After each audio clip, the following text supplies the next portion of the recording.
Hi, I'm Annie Lane Kennedy. I'm a first-year MBA student at the Robert H. Smith School of Business. I'm about to go into the Networks for Change event hosted by the Social Value Creation Center, and I'm really excited to hear what these speakers have to say about how we can use social media to get people involved in their communities. Our eyes have been opened pretty wide in the last couple of years, and probably the first time it really happened was during the Haiti earthquake in January of 2010. We had a super successful text campaign started, text Haiti to 90999. That was retweeted 2.3 million times in the first 48 hours after it happened.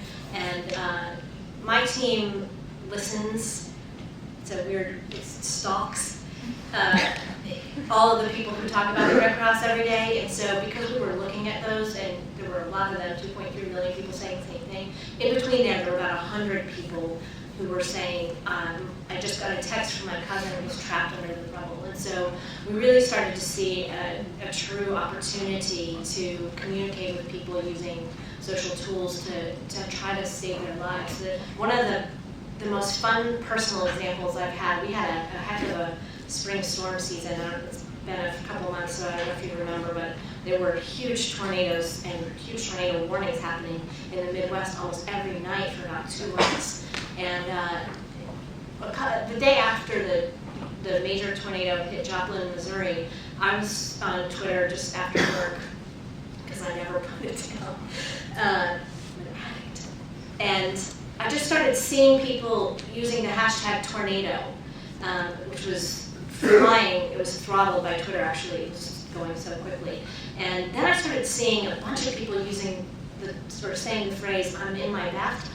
And so I actually found several hundred people and was able to connect them with each other. They were all sitting in their bathtub with their laptop or iPad and saying, even though their family members were in there, they were disconnected from any other knowledge.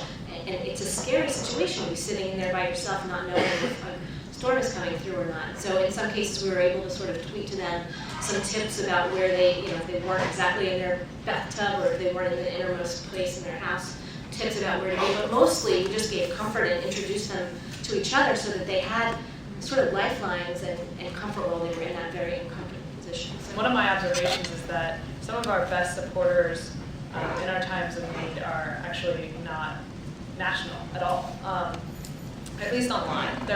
We have a very international following, and I think that that's completely natural.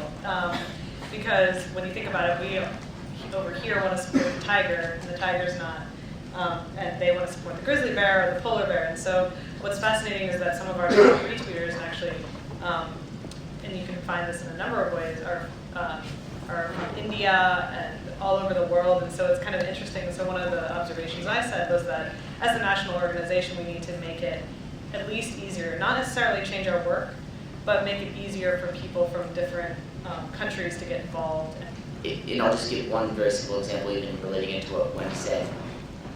The fact that she helped those people at a time of need connect with each other and have more safety. You cannot instill that through any advertisement, anything. They are quality people who know and understand the value that this type of organization can bring. That's the quality that you want. And I'll give a real life example. I've been to networking events where people are passionate there to help each other and to really sort of get excited and be about entrepreneurship and make this world a better place.